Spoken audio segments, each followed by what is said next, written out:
We are living in the age of connected toys, or the toys to life genre, or as I like to call it, the toys that want to kick my wallet in the ass genre. Today we are looking at Disney Infinity 3.0 Rise Against the Empire expansion play set. So for all you out there, basically, particularly if you are old Star Wars fans, this is the one that you want because it has our classic films. That was 1 in a million. Disney Infinity 3.0 came out in late August, being the one that incorporates Star Wars into the mix. For me, this is really the launch of this game because I know the Clone Wars is great. I know people love the animated series, but Anakin and Ahsoka, they're not my Star Wars. My Star Wars is Luke and Leia and Han and Chewie. Oh, you mean real Star Wars? Real Star Wars. Right, and that's who we're getting in this playset. Yes. Whatever you say, Princess. Let's go.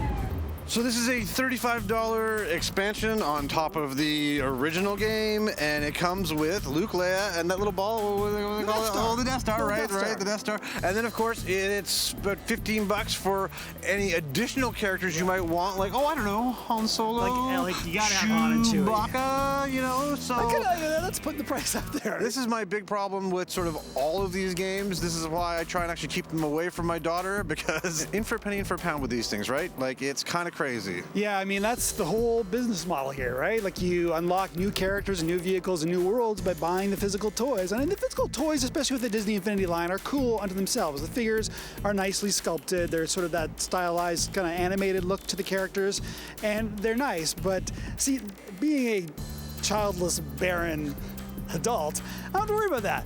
I got lots of disposable income. I'm gonna go down the store. I'm gonna buy me a Han. I'm gonna buy me a Chewie. I was gonna Vader and a Boba Fett and a Yoda in there, and the whole game's gonna sit on my desk.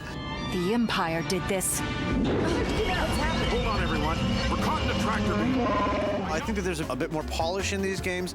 I still do think that, you know, your sweet spot with this is what, like maybe 8 to 12? And playing with your kids, absolutely. They are very, very easy to control. There is some camera control. At some points there isn't, to keep that sort of that kid-friendly thing down. I did not appreciate some of the previous Disney Infinity stuff.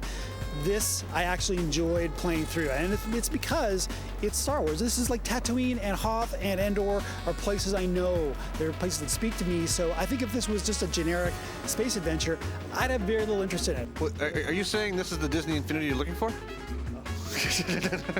All right, that's it. Touche.